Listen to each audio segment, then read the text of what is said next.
Hello, everyone. What day are we? Wednesday. Happy Wednesday. Welcome to today's episode of Brewed for Business podcast, where I travel around the United States, hopefully the world soon, and interview local business owners from local coffee shops. Today, I am in Fort Collins in Dutch Bros coffee shop, which I had no idea they had inside seating. Super cool space, a lot of room, and there's not a whole lot of people here. So if you're a remote worker, definitely come and check them out. I'm excited for you guys to meet my guest today, Matt Kays from Mountain Event Services. And I can't wait to pour into who he is and what he does and have you guys ask any questions that you have. So before we get started, our first episode, by the way, no mugs. So we're cheersing with what we have. Cheers to a great episode. And then you have good coffee. So Matt, how are you today? I'm having a great day. Yeah, so far so good? So far so good. And I don't know if you guys can hear the background music, but we have like a whole club scene going on back here, which is pretty topical for our conversations today, which will be fun. So you own Mountain Event Services. So briefly, just kind of a quick summary of what it is that you do for the audience. We provide elevated event experiences through audio, sound and lighting production, audio visual. We also do DJ and MC entertainment and photo booths. Nice. Nice. I have some fun stories about that. And live music, DJ Fusion live music. And we also provide live music through one of our newest business units called Masterful Musicians. Okay. And in addition to the elevated event experiences, we are the parent company of Social Out Entertainment, which provides weekly entertainment for breweries, distilleries, restaurants, bars. Oh, all over. Yeah, as well. Nice. All right, we're going to get into all sorts of details from that, and of course, and how you got even into that. But are you originally from Colorado? No, I am not. Okay, I grew up in Indiana. Oh, nice. I moved to Colorado in '96 after I graduated from college. Okay. Straight to the ski bum life, to Crested Butte, Colorado. And I keep hearing it's such a beautiful place. My last guest was telling me like springtime flowers, like perfect area to go check it out. Oh yeah. Yeah, and I'm assuming then winter sports. It's a great spot for that. Yeah, absolutely. Yeah, so that's what drove you out to Colorado was, the amenities and all that Colorado has to offer. Yeah, I wanted to be in the mountains. Yeah. Mm-hmm.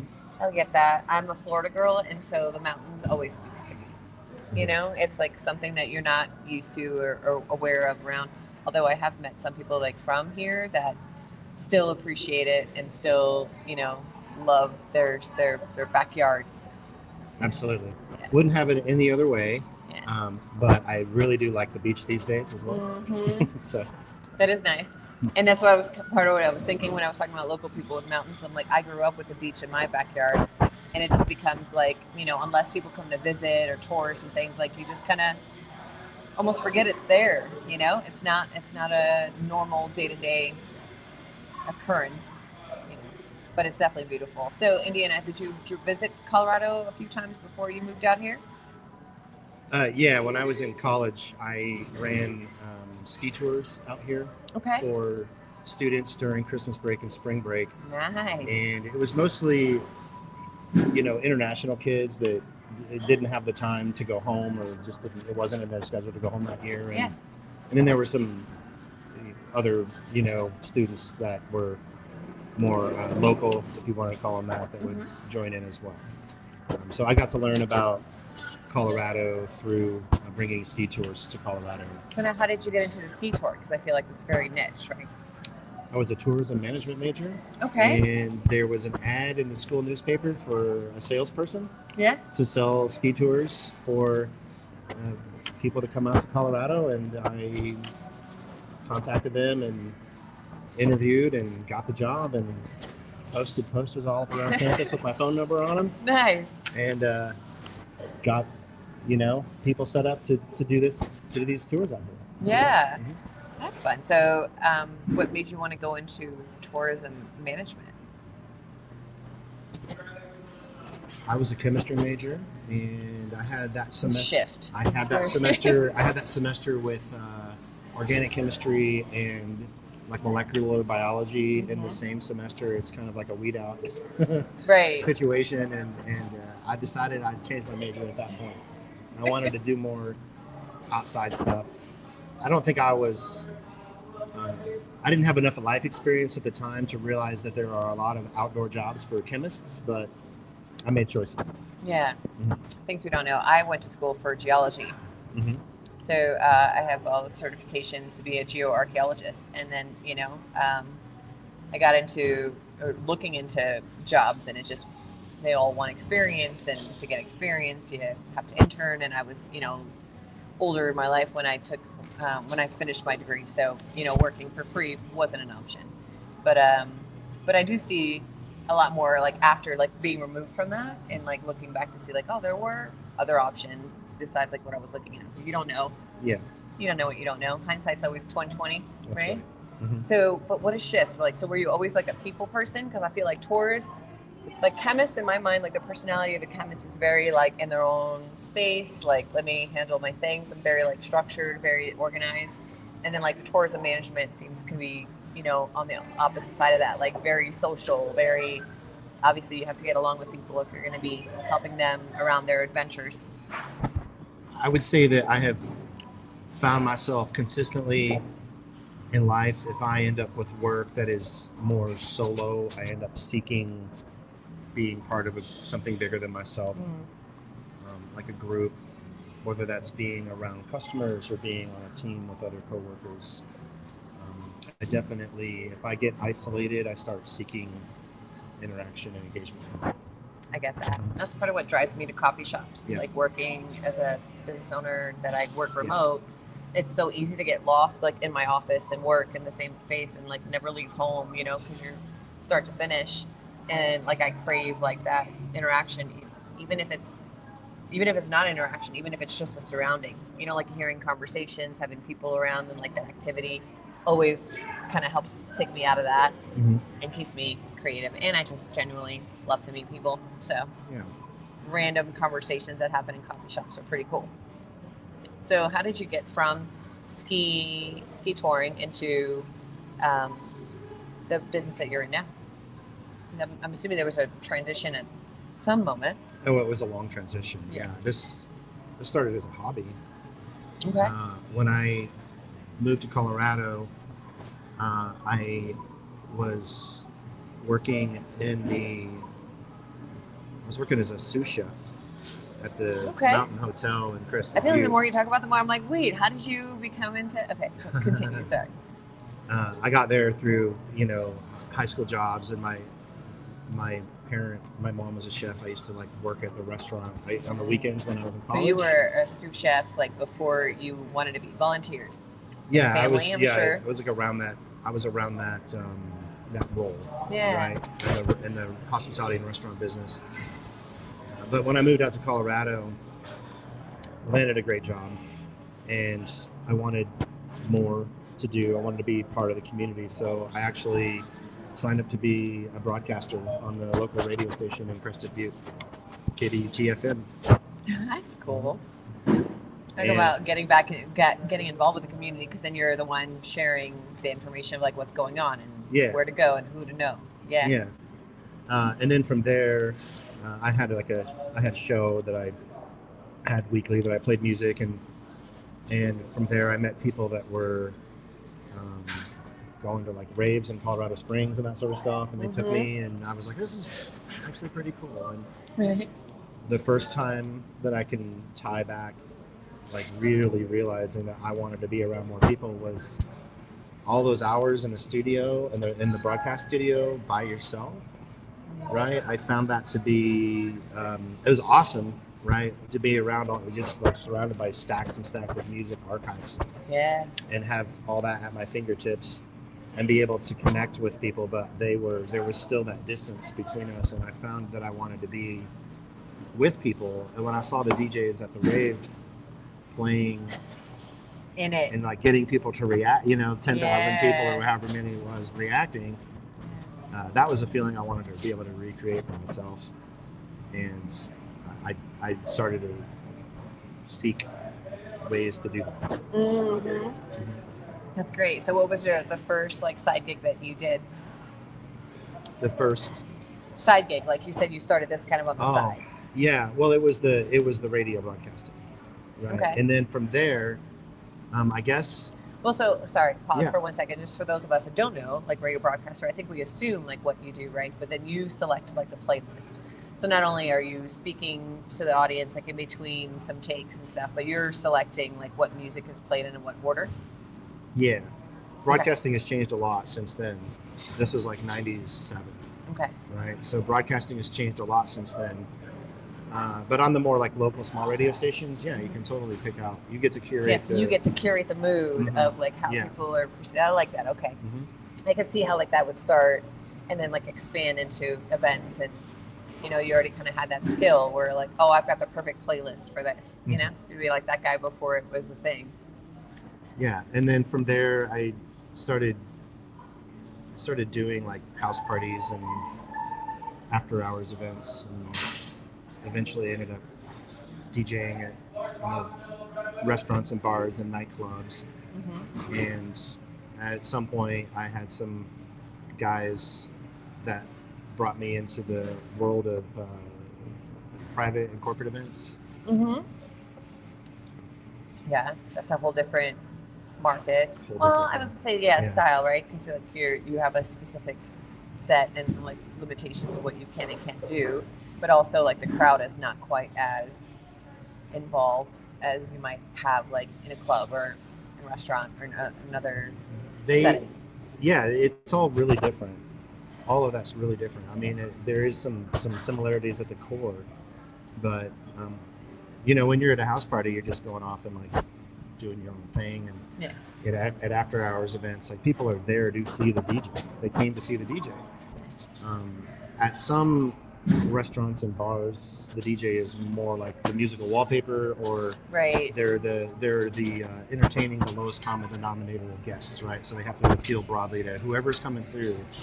There are other like club and concert type events where people are like, they go to actually see the DJ or band that's performing, and so they want to like hear that individual or group's music. Right. They're there to see a certain thing. Right. And in the world of hospitality and private events and all that, and corporate events, you're there to do what's best for the client. You're there to do what's best for the crowd that the client has gathered. Yeah. So the goals are different. Even though the way that we get there, there's we're still using music and all that. It's good. Yeah. I've attended a lot of the conferences and like professional events and things like that, and it's always interesting to see like how they incorporate the DJ, because sometimes they do have like, you know, in between each speaker, let's say, then you have like a certain style or mood that you're setting right with the music, and sometimes it is specifically for a time of the event, you know, like, oh, we're gonna break, or like an after hours, you know, thing. Yeah. Do you go through like a questionnaire when you work with your people, or like I guess I'm trying to figure out, do you curate a lot of that, or do you expect them to let you know what they expect and like the kind of mood that they want to set at specific intervals of the conference? That's a great question. I think a lot of people, when they think of a DJ, they're thinking of somebody who's going to come play music. But for me, it's a lot deeper than that. I'm there to create an experience, and I have to find out what the client's interested in, and what they're, what's going to be on brand for their event, whether that's a private event or a business-related event. And I have to figure out who their crowd is, what the goals are, right? Sometimes the goal is networking, and you're there to like not take people out of the moment and foster connections, but like kind of keep the energy level up. And sometimes the goal is dancing, right? You got to blow it up. You got to make people dance. Yeah, icebreakers. Yeah, exactly. Yeah. And sometimes it's like just to create like a vibe or whatever. And in order to create an experience, there is definitely a discovery process. At this point, it's pretty structured. Yeah. Right, we know what questions to ask to get the information we need from people. Yeah. So do you work with event planners typically, or do you work with like the coordinator from the company or whoever's hosting the event? So, man, we work with everybody. We work with everybody from the internal corporate event planners to professional third-party event planners to individuals throwing parties. Gotcha. Yeah. But you can also do it all. Like, so you've done it for a while now, so that you would be able to kind of integrate like whatever they needed to for the event without. I'm trying to see like the level of the person that you can work with. Is it usually someone that has like that event planner, that coordinator, or is it a service that you can also provide if the need arises?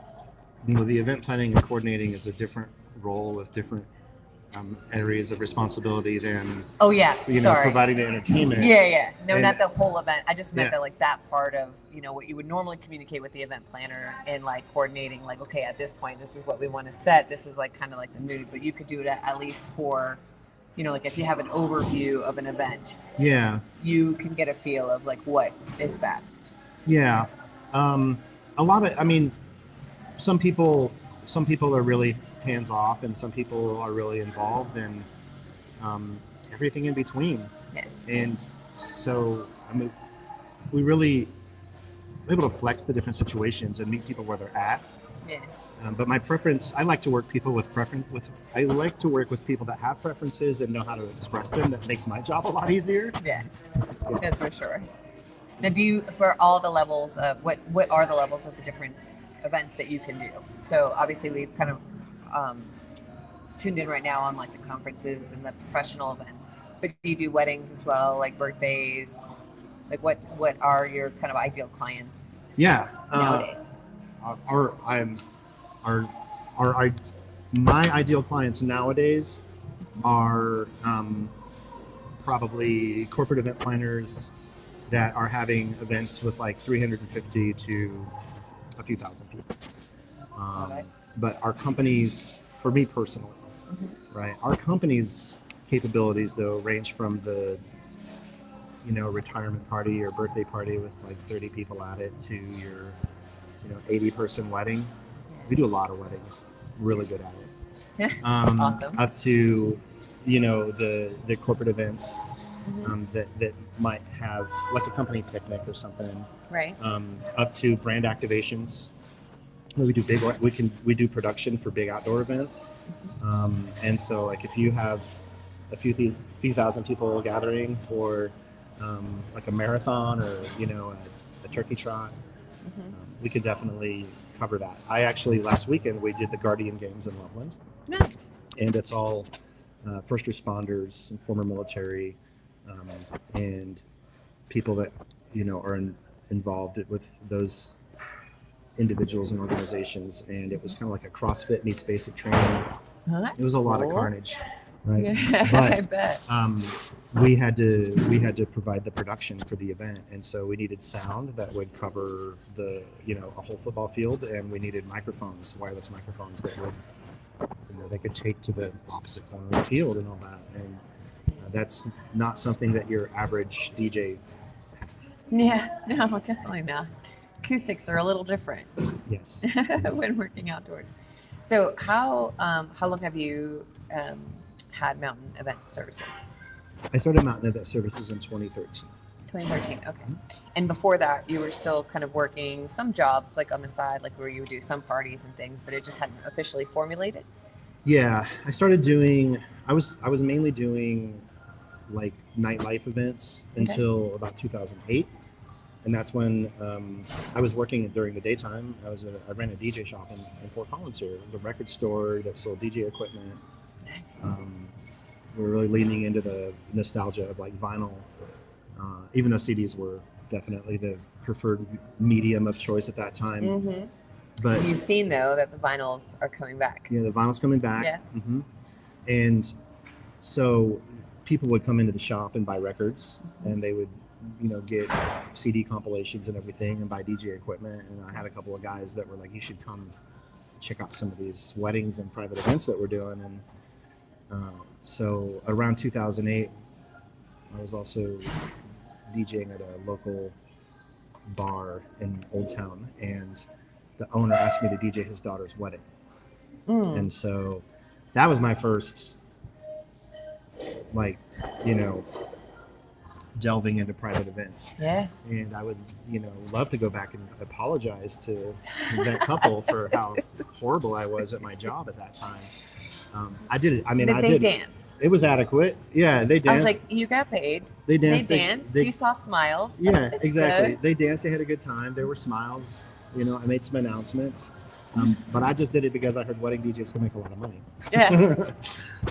And I I knew the people as well. I thought it was really important. Right? I definitely wouldn't have been comfortable like working with strangers at that point.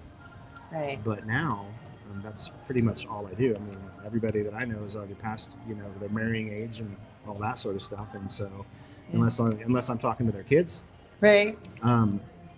So, for us to be involved in those events, we had to learn to do and be better. Yeah.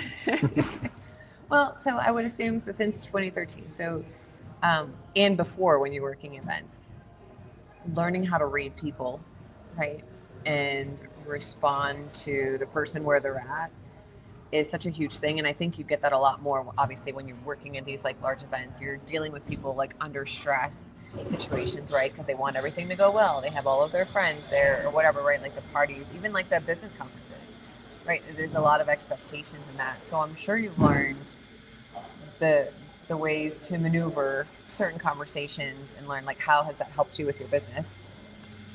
That's a really good question, and I'm glad you brought that up. So, originally my approach to DJing and my interest in DJing was more of that like DJ is the center of attention. Yeah, like rave style. Yeah, exactly. Like people are coming to see the DJ, right? And I think even for the first few years that I was working, my way into the corporate and private events world, like I still didn't quite get it. Yeah. Right. I still had an ego. I still wasn't like, I still hadn't figured out that it wasn't about the DJ. And once I figured out that this is more of like a hospitality role, but like people still want the DJ to be cool. Yeah. Right. And it wasn't about me. It was about them. That's when my career really took off. You saw the difference? Oh yeah, huge shift. Yeah. Yeah, That's awesome. So I started my business, funny enough, as a freelance assistant, right? So I was gonna fill in kind of wherever business owners needed help. One of the first people that brought me on was he was an MC, concierge, like event services down in Florida. And a lot of what we used to do would be like the photo booths is what he had just like launched into when that first came out, right? Which is like it was like the new big thing to have at like any party. And to help him, so I come from a sales background, so I would go with him to like trade shows to, showcase the product, like bridal shows and, all kinds of like event shows, bar mitzvahs and all that stuff, or you can like go and present. I always found those like super fun. Have you done a lot of like the trade show route to promote your business and your services? Yeah, done everything from local bridal wedding shows. We don't say bride anymore. No. Wedding. We're inclusive, and we have to show people that. Right. So wedding shows. Yeah. Wedding shows. Yeah. And the venue shows, and the big one, like the big cattle call. Where you're getting thousands of people through on the weekend. I've definitely participated in a lot of those. You have to be ready with what you're going to do after the whole thing before you get there, because if you don't, life happens, and then you don't follow up soon enough, and you miss all your opportunities. And you miss all of it. Yeah, 100%. Yeah, follow up, and that's so true in like all areas of life. I will say, but especially when you're doing things like that, like for leads, like your job is to capture leads. Okay, great. Like, what are you doing with that? Yeah, exactly. What's your system? Yeah. Can we dive a little into like the operations side of your business, like, or if you're interested in talking about that, but like developing the system. So you said you have like a crew now, right? You have a larger company and you've got a lot of staff, presuming, right? So like, what has that transition been of implementing certain systems, things that you've learned along the way to really help run a crew and not create chaos in the background? I really had to learn to lead myself first, right? And I had to learn that the company is an extension of me at any level. whether it's 5 people or 25 or 500. Yeah. And before I started doing this and I started my business, I was working for another company, and I had like 25 to 50 people that reported to me, but I had an HR department, and I had a payroll department. Yeah. All I had to do was manage those people and help with the processes motivate and steps, like set up. and get the best out of them that I could as their direct supervisor. And I had all this support. And when I went out on my own, it's me. I don't have that. It's me. Whole new ballgame. Whole new ballgame. Yeah, absolutely. Mm-hmm. And you learn like along the way. I mean, I know myself, I've learned from mistakes. I am a firm believer that you learn more from mistakes than you ever will from any successes. Mm-hmm. Not that I want to aim for those, but it does help. Yeah. But you're right. It's a representation of who you are. There's a quote that says like, how you do something is how you do everything. How you do anything is how you do anything. Mm-hmm. Yes. Firm believer of that. Mm-hmm. And so you've evolved the company now, with a crew of people. Yeah. And you guys are focusing. So you said for yourself, you like the conferences, like the business conferences. So now we've mentioned a lot about the DJing side of what you do, mm-hmm. but you also do like some MC work as well, correct? Yes. Mm-hmm. Yeah. Yes. So now you've learned to really like pull the audience in and kind of get them to interact with whatever it is that you guys are coordinating and throughout the event. Yes. Yeah, absolutely. And an MC, the needs are different from event to event. We have a range. Every individual person has a range of style. That MCs has a range of like styles that they can kind of, own and mm-hmm. be good at. And what might work for a corporate event, like a big gala or something, is going to be different than what works for a wedding reception. Right. Yeah. Something that I've actually been passionate about is coaching DJs on how to be good MCs. And we start, because about half of the events that my company still does is weddings. Mm-hmm. And I think that most companies and most the DJ organizations would find that to be the truth is there's just like so many weddings. Yeah. And there's so many weddings that want DJs. And so it's like a lot of our events or those types of events mm-hmm. is to teach the DJs how to present professionally, mm-hmm. Teach them what standards they're being judged by, like what they're being compared to, and how to say what they got to say and get out of the way and make and really again it's making the you're a facilitator. You're not making the event about yourself. Right. I'm not trying to train stand-up comedians. I'm training people that are hospitality professionals and facilitators. Yeah. And the results are amazing and they're measurable, and it's I get a lift from people that have been doing it for a year and to people that have been doing it for 12 plus years. Yeah. They all get value out of it. So can you share maybe some of those things that you would coach towards, maybe top 3 things, if you want to be a DJ, for a wedding, kind of the top 3 things of what we should look at? The top 3 things that work for a wedding DJ mm-hmm. that we should look at? Mm-hmm. Things that they come at you that they need the most help with. Reliability and follow through. And definitely we need to know music and understand how to program music. It's not just playing songs, right? We have to program music in a way that motivates people to dance or talk or whatever the moment is, to play the right songs at the right time.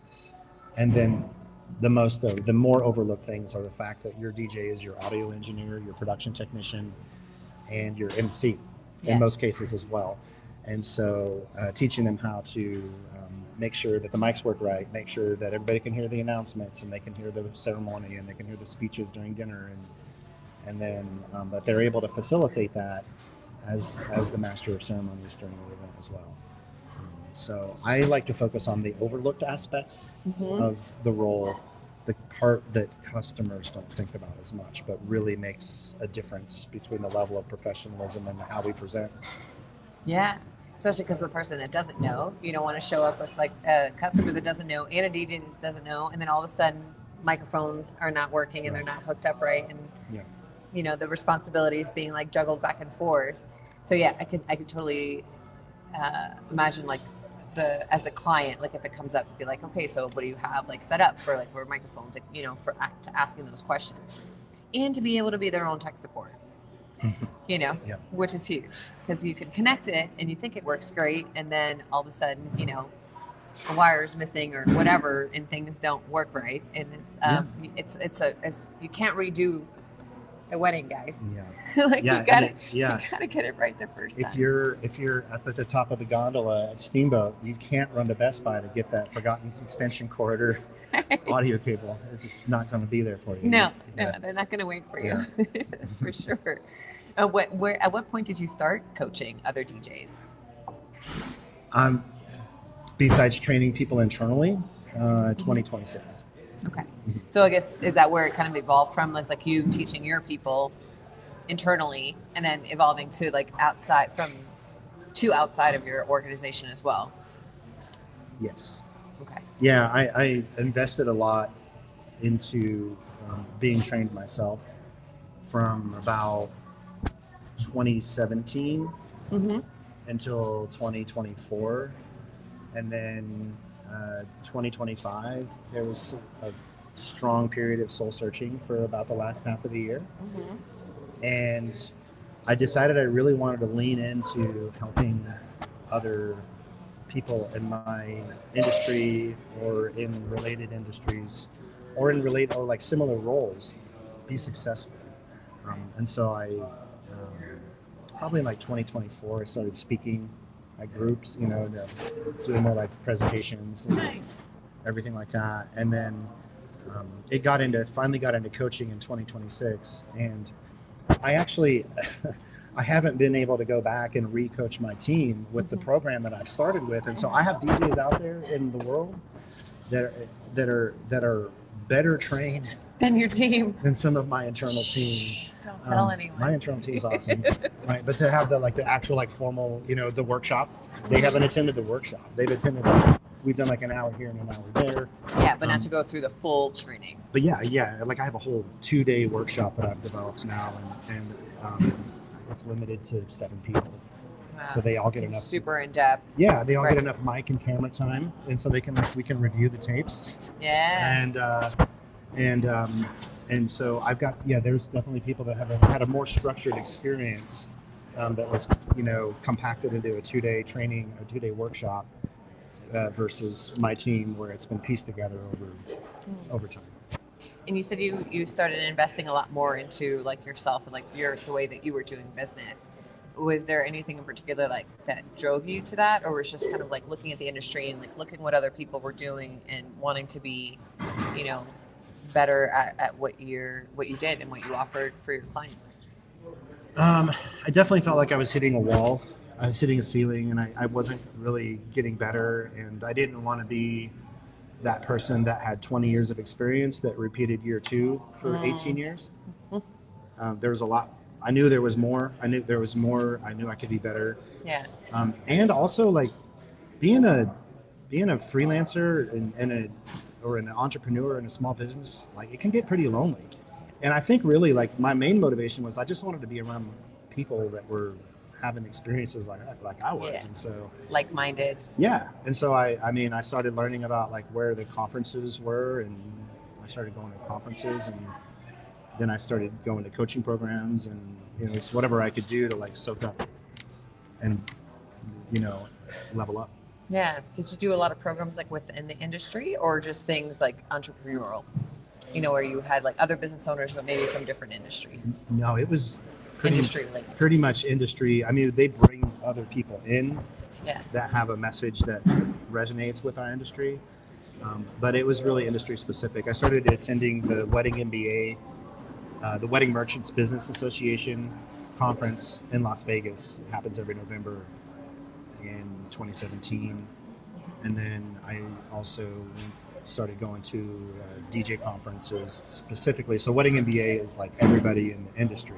Yeah. And then I started going to like DJ specific conferences, photo booth conferences, and then that got into like going to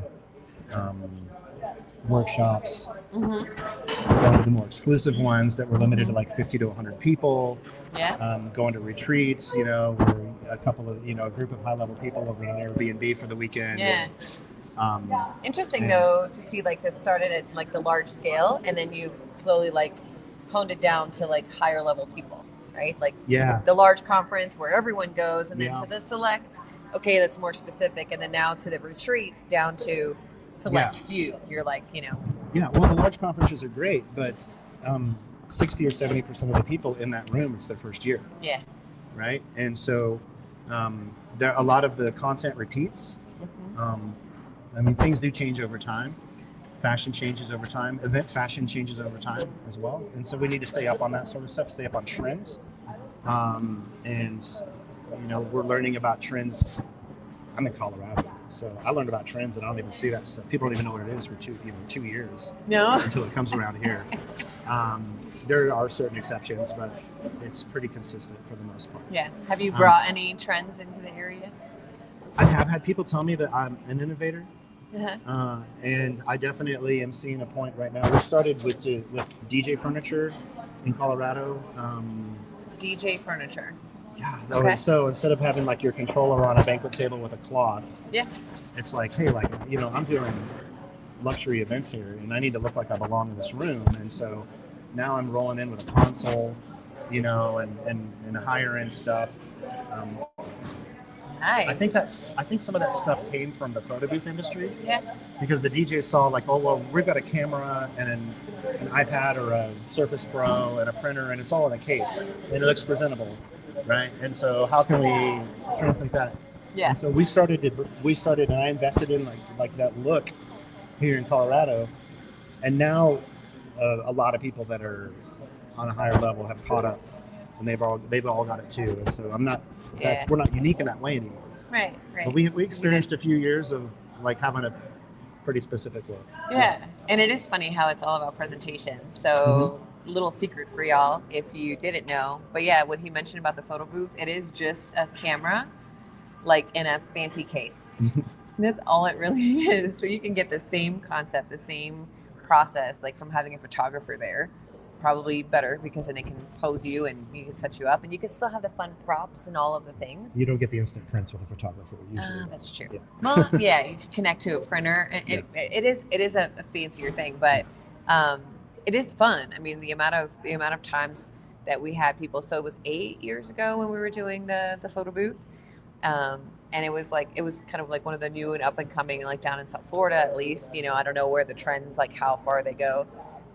And it was like so fun to do. Like people would be so excited about it, right? And just they had that idea of the original photo booth, but without having to be all crammed into like a tiny little space. So you can do still like the same concept. Yeah, super fun. The developments like in our ability to leverage technology to create better results. There's a lot of things on the DJ side. Like a lot of the DJ furniture things have like TVs in the front or LED panels. Nice. You could do like a light show and stuff. You can do like a light show, or you can there's software that will let people scan a QR code, and then they can take pictures on a camera phone and send it to the screen. Yeah. We obviously filter those. I would hope so. Have to let them display. Did you learn that the hard way? Yeah. Or was that from the beginning? And then on the photo booth side of things, there's been a lot of developments there too, right? It's no longer like just a camera with a printer and a brain. It's a 360 camera that spins around. It's there's software setups now where you can have a roaming event photographer. They got like a camera cage with like the iPhone attached, and then they're sending pictures to a printer that's like in the corner somewhere. Yep. And it's using AI facial recognition technology, and so if you're at like a 3,000 person conference and you're taking pictures, and you catch somebody, they can put their phone number in, and the AI recognizes their face like every time you take a picture of them. Oh, and then when like they go stores it so that they know. Yeah, and then they can like go find all the pictures with just them in it. And like when they go to the next conference, the AI's already got their face, and so it automatically identifies them and like connects them to that next event. If it's kind of cool, technology-wise, but a little creepy. Yeah, that they already have your picture. Mm-hmm. But I can see that they're used to that. I mean, we used to do that with the photo booth. I used to have like an iPad that I would carry around and like take the photos, and then it would send it back to the machine. But like, so I will say, on the AI side, like for what you guys do, like that, the job of tagging a person and like grouping all those photos together would have been like a manual job years ago, right? Yeah. So the fact thank you. This is why you hire people. But that's like one of the, I would say like that's one of the advancements that's got to be huge for you guys. It's like the fact that you have like the AI tools now that does take a lot of that manual work out of it. Yeah, it helps us produce better results for sure. Yeah. And then technology on the DJ side of things. I mean, at least for me, where we're at right now, it's like, you know, how can I make the sound better? Do I have microphones that I'm guaranteeing won't drop out if they get 100 feet away from the receiver? And then the light on the lighting side of things too. It's like, you know, do I have lights that are just plugged in and like kind of just moving around to the music all spastic, and or is it like intentional, and does it like is it matched to the vibe of the event? You know, are the lights controlled and programmed, or are they just randomly running? So there's all kinds of different technological rabbit holes that I could go down to talk about how we're using technology to make better experiences for people. Yeah, and it's going to be difficult, though. I would assume that there are new things, new options, upgrades coming out all the time hard to stay on top of it all and figure out what works best and what doesn't. Yeah, it's never ending. Yeah, and some of the best information I've gathered at the conferences that I mentioned earlier is like what's next, what's trending. You know, are we making baseball cards with photo booths now, right? Like putting it, or are we, you know, are we integrating our DJ with a video system, like, right? And just like learning what's trending in the events world, and how we can apply it to the events here that, you know, are going to help our customers the best. Yeah. You got to stay on top of the innovations. So for the things that you guys offer now, right? We've talked about music, we've talked about emceeing. Like, what are some of the other services that you've offered? I've seen in the party space, you know, like a lot of the DJs will sometimes have like the dance team that helps kind of like hype everybody up, like to get on the dance floor, like at a wedding or a reception. On the MC side of it for conferences, I've seen people where they have like a team of people, and they do like fire eating or walking on glass or like those kind of things. So like it's part of like their MC package. So what is the range of what you guys can offer for, I guess we could break it down into personal events, you know, and then for corporate. Sure. Well, there are some things that apply to both, right? So let's start with the ones that apply to both. And so in the interest of being able to provide elevated event experiences, we do have the DJ and MC and the sound and lighting production and all that. And so we actually service a lot of DJs that are being flown in from out of state. Oh, okay. Like people like to hire like TikTok famous DJs. Yeah. They don't have gear. Hard for them to fly with their gear. They don't have gear when they get here. So we provide audiovisual production for those types of events. It's a big part of our business. But on the entertainment side of things, Masterful Musicians is the newest business unit of Mountain Event Services, and we are staffed with people that have a master's degree or better in music. They're professors. They play in the symphony. They are providing elevated experiences for cocktail hour, dinner music. We also have fusion or hybrid, like DJ with live music acts, where they really get people engaged during like the dance part of the night, right? Where saxophone players out there with a wireless mic and they're getting people going. You got your percussionist really getting people involved, and it just adds another layer of awesomeness to the whole DJ experience. I have mentioned the production side of things, the photo booth side of things. We do sometimes just like MC events as well. Okay. And we also, through our brand, that's all through Mountain Event Services and Masterful Musicians. And then through our nightlife brand, Social Hour Entertainment, we're providing like weekly entertainment. Locally in Windsor right now, we have a Monday night service industry night at the main event in Windsor, which is like a arcade, bar, restaurant type place. It's nice. It's kind of like a Dave and Buster's, but it's local. Its own thing. But yeah, kind of like a Dave and Buster's. Yeah, I think they're actually they're not exclusively local. They have locations all around the region. Okay. I know there's one in Thornton. I think they have some in Arizona. I'm not exactly sure where all they are. Okay. But yeah, it's definitely like a bigger organization. Nice. Yeah, so weekly Monday night DJs, and we also do trivia weekly at a few places around town. One of my favorites is Old Town Putt on Mondays as well at 6:30. So that's like a 2-hour, 6:30 to 8:30 type thing, and those trivia hosts, keep the crowd engaged and make it a lot of fun for people. What else are we doing? We also do karaoke. Yeah, I have a Wednesday night karaoke night in Longmont, and karaoke is huge for like corporate events and brand activations. I've done some big events that have like 200,000 attendees where there's like a karaoke activation. Yeah, get people come out of their shells. Yeah, absolutely. And then we do social hour. We do like weekly karaoke at a few different places. One of them's in Longmont. It's called the Speakeasy on Wednesday nights. And karaoke is like a really cathartic thing for sure. Yeah. And so those fun are some and entertaining. Exactly. Yeah, absolutely. And so those are some examples of like what we're doing with different brands. We've got an event coming up at a retirement community. We've got a karaoke event where we're just coming in for like, a short thing for the residents, and I'm pretty excited about that. That'll be fun. And in addition to I like to talk about the bigger corporate events and brand activations, we also are involved in a lot of community events. I'd like to, I want to shout out like the superhero run in Greeley,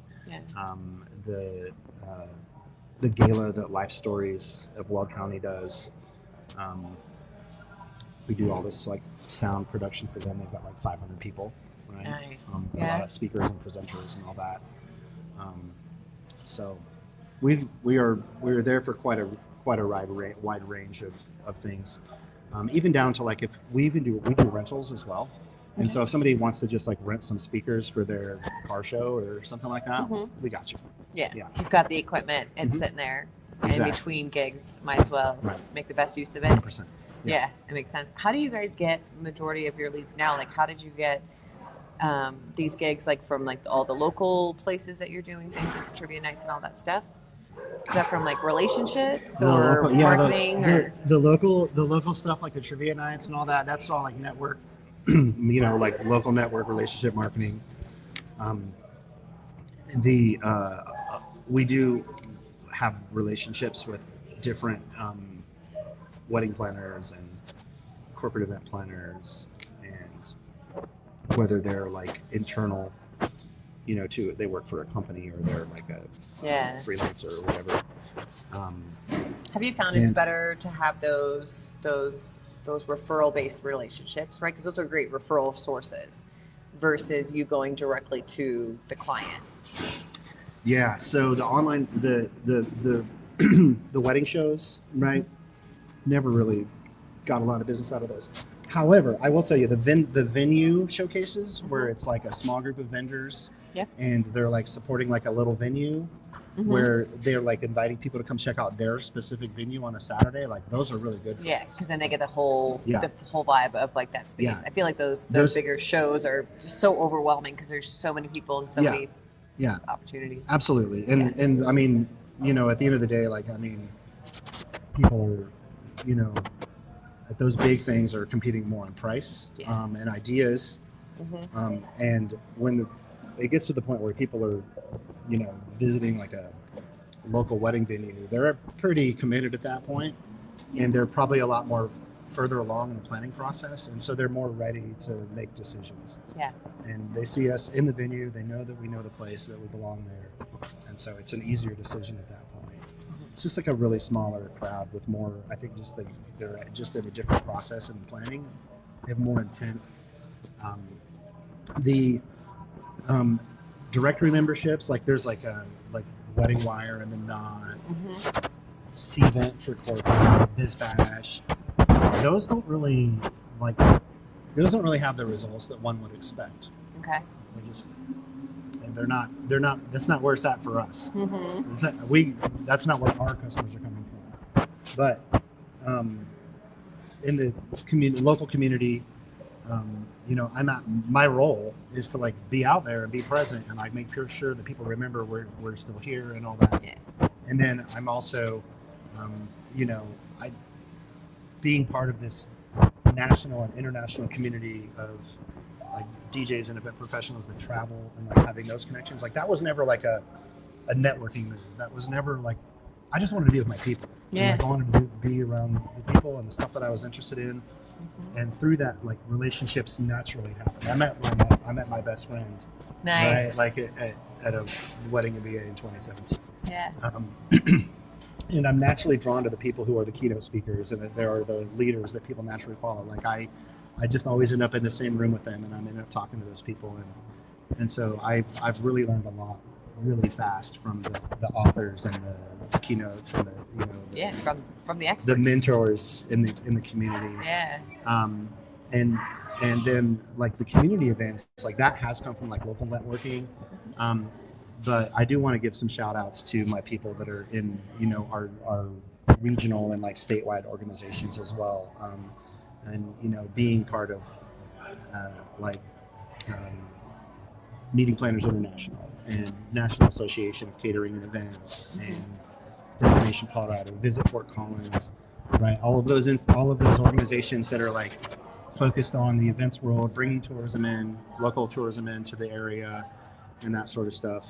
I've made some great friends and grown some great relationships there, and so I've really leaned into the relationship side of things. Yeah, I'm a firm believer that the best business comes from like great relationships. Yeah, I've built my entire business on referrals from people that I've met or people that have connected me through someone that I have met, right? And I don't know that I wanted any different, to work with someone cold and not have like that relationship established, but that's how we do business, right? Not everyone is like that. There are some people that have different, way about them. But I'm a firm believer of like you mentioned, like-minded people. So if you're relationship driven, you tend to find other people who are also relationship driven. Yeah. We rely a lot on referrals from, suppliers like venues, like hotel salespeople, right? Because once they're a group from out of town like books in and they rely to a venue or a ballroom at a hotel, they rely on their local contacts to find their local support staff, their local vendors to take care of all the things that the venue doesn't take care of. Yeah. And so those relationships have to be really strong, and we rely on those. If we were in a more tourism-based market like Las Vegas or Phoenix or something like that, which I actually end up working in a lot, right? Without even trying. Yeah, you get called. There's just so much going on. There's so many groups of like 350 and up that are doing stuff in those areas that work naturally happens there. It's mostly through relationships, but I was going to say too, because I would imagine like if the relationships that you've built, like especially going through these conferences, you've got people kind of all over the world. You build a great relationship with another business owner that may be in the same exact business as you, but then all of a sudden they get called to do like a larger function that they may not be fully equipped to do. Right. So the best thing to do is to rely on someone that they know already and they trust already. To like they bring you into the event. You've done a lot of like co-events in that fashion? 100%. Yeah. One of the things that's really been at the tip of my tongue for the last year or so is the fact that people that are like professional talent agents, multi-talent DJ company owners, event producers, wedding planners, corporate event planners, they all have this like special superpower of being able to match talent with a customer, and like they know, like they see it from the outside, right? And they know who to match people with better than like the individuals know themselves. I have DJs on my team, and they're like, "Yeah, I'll do anything," and I'm like, you can, but I think you're a really good fit for this couple, or I think you're a really good fit for this organization, and so it's my job to make those assignments and match people, or present those options to customers that are looking. Yeah, it's very personality driven, right, or like value driven, right? So each person changes. I deal with that on the marketing side of it. I deal with clients, and I'm like, who's your ideal client? Well, I could sell to anyone. Okay. Right. Yes, you can. Right. But is it a good fit for everyone? Is it, like who does it align with best? And at the end of the day, who would you want to work with, right? Like we want to enjoy who we work with. Like I'm sure your DJs are the same. Like they don't want to go into a wedding where they're not going to have a good time too, Right. So that match is so important. It absolutely is. And I mean, you've probably been part of part of an exercise like this, but I've done it too. And I've recently seen it recreated in videos online where set a bunch of people down in a room. In my case, it was DJs. And they ask us what's unique about what we do. And once you get through about 20 people, the answers start to repeat. Yeah. Right. And at the end of the day, like we've all got speakers, we've all got lighting, we all have microphones. Some of us have better stuff than others. We all play music. Most of the time, we're playing music that most people know. I mean, like going to like playing the music at a wedding reception, like we want to make sure that 75% of the people know. It's all the same. Yeah. So what differentiates us? We can all say that we listen more than the next person, that we follow through and all that. But really, it really comes down to like who you are and how you do things. Yeah. And that is the differentiator, right? That's the secret sauce. Like nobody has what I have. Nobody's got what Julie's got. Right. It's different for every individual. Love that. And how do you promote that, like in your own marketing? I'm a life student of that one. Yeah. I'm still trying to figure that one out. Yeah. Just gotta show up as you are. That's all. Yeah. To especially here in Colorado, people value authenticity. They really do. Yeah. So, I do love that. Yeah. If we can show people who we are, be a little bit vulnerable, that's my best bet. Into communicating that to other people. Yeah, we are very tribal beings, right? Like you will attract the right people if you put yourself out there. I'm a firm believer of that. Sometimes it takes longer than one expects. 100%. But it does work. Yeah. If you're marketing to everybody, you're marketing to nobody. And people even the people that aren't like my personal match, like they just want to know that the people that they're with are about something. Yeah. And then they can decide if that something that they're about aligns enough with, what those individuals are into as well. Yeah. And so, just being able to like show people that you're about something and that you're like a real human being and you're not just like, trying to not just chasing a dollar, please everybody. Yeah. And that. Yeah. Yeah. I know we talked a lot about kind of the back end and like the business of it for, just I'm looking at the time where we're getting close to wrapping up. For the customer side of it, are there a few things that you would like them to know that they are not aware of when dealing with a company like yours? Well, I think we covered the DJ expectations. The DJ expectations, right? There's a lot of things that people don't think about and that they overlook. It's not like your kid playing like a playlist. It's a lot more involved. Yeah. Create, that really to create that experience. Most organizations, like the ethos comes from the top down, and I find a lot of people like they talk to me and they know, like, and trust me, and so they're like at that point they're like, well, I know I can trust your staff, your organization. Yeah. We're not all just sitting in a room waiting to be called out. If you need create a very special experience, please do not call me the week before your event. Mm-hmm. It doesn't matter how much money is involved. It would create chaos if it was $1 or if it was $1 million. Right. Yeah. If someone's not available, they're not available. Yeah. Right. Yeah, exactly. There's only so much that you could do. Mm-hmm. And then on the business side, are you guys looking to expand your team at all, or you're working on just getting more gigs for your current team? I would never turn down the opportunity to meet great talent. We definitely always have entry-level positions open, but working at a company like Mountain Event Services, the mistakes I've learned 13 years in is to run lean on like the support staff and focus heavily on having people that are available and qualified and well-trained to execute events. I can't guarantee most of our new hires any kind of a schedule. I'll call you when I need you. Yeah. Right. And if so, like a lot of people that work for us, it is their social outlet. Like there might be like a work from home type person. They might have like a day job, or they might have a young family, and they're able to get out on the weekends so their partner can stay home with the kids. But it's really based on business needs, and it's a good side job for people. That being said, though, I mean, we do have some roles in the organization that people have worked themselves into. Yeah. That are support roles that are we're getting all the equipment ready for all those events for people that I just mentioned, right? Or the top DJs on my team, they always get scheduled first. They have reliable incomes. Yeah. That's awesome. Wow, we covered a lot. It's a very exciting industry that you're in. I know it's like different all the time. And if you don't mind us going over a little bit, I want to just ask like one kind of outside of the wall question here is like, what is the most like crazy event that you've done? Like unexpected, good or bad?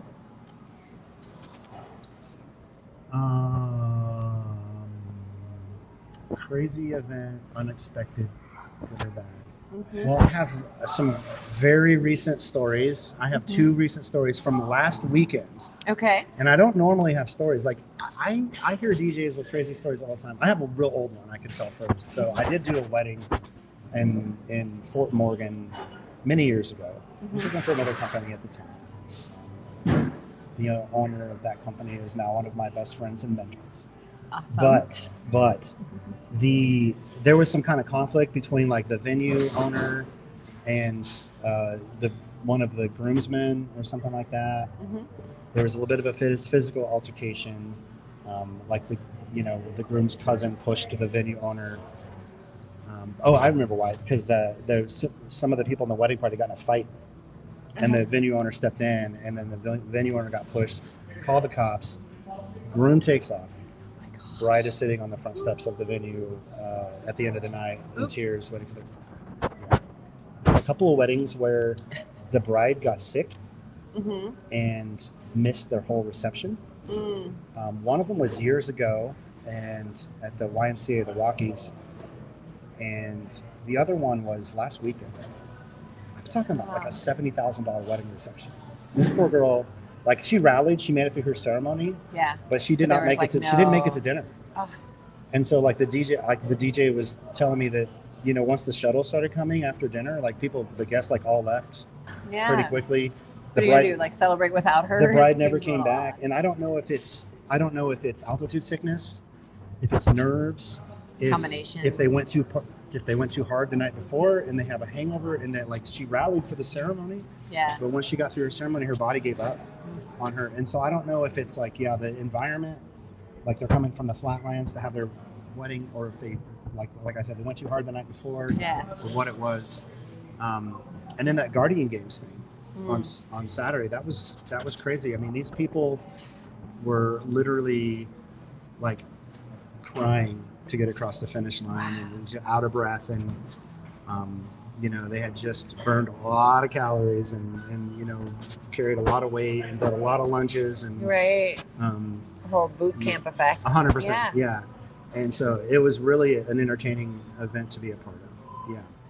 So that's awesome. Yeah, that's just a few things that are talk for hours about more stories, but I do know that I've kept you a little longer than usual. So I will wrap it up. And one of the things that I love to wrap up with is, do you have any last words of wisdom that you want to leave the audience with?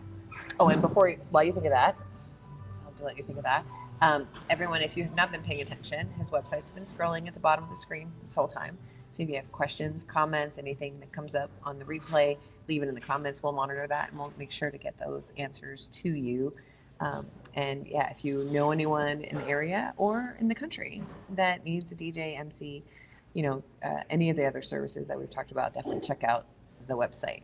So, yeah, words of wisdom. So I think that it's difficult to shop for things that you've never shopped for before. Mm-hmm. And when you're planning an event, if it's your first time or maybe your third or fourth time and things are different, shopping for the types of services we provide is not something that people do on a regular basis. And it can be very frustrating because they are, we got to figure out how much it's going to cost. Can I even afford this, right? If you don't know what you don't know. Yeah, exactly. And there are some vendors that choose to, put their prices on the website and all that. But like my process is a lot more consultative. Mm-hmm. And I promise you, if you contact me, I am not trying to waste my time, my team's time, or your time. And I have a couple questions before I can at least give you a price range. Like I need to know where your event is. I need to know what the date is. I need to know what day of the week is, right? If I can get those 2 or 3 pieces of information, I can at least start out with a price range, and then like you can self-qualify and we can have a conversation. Right. But yeah, we're not trying to like be cagey or like hide anything. It's just like we really like, I don't want to like overquote or underquote something before I have at least a couple pieces of basic information, so I can like let you know at least a range, and so we can like price is different if you want him to do your wedding reception here in Colorado, or if you want him to fly out to the East Coast to do it for you. There's a difference. It is, yeah. Or if it's on a Saturday in October versus a Tuesday in February, we're going to have some different flexibility there too. Exactly. That's great to keep that in mind. Thank you so much, Matt, for joining me. This was fun, and it's good to know a little bit more of the industry and what it is that you guys do. And I also love the coaching that you do for other people in this industry too, right? Sharing a little bit of what you know and what you've learned. And it's one of my favorite things, helping people skip past all the mistakes I made. Right? Yeah, absolutely. I love that. It's been a real pleasure, Julie. Thanks for having me. Thank you for joining me. Thank you guys for watching, and we hope you have a fantastic rest of your day. Hopefully you'll tune in on the next episode. Bye.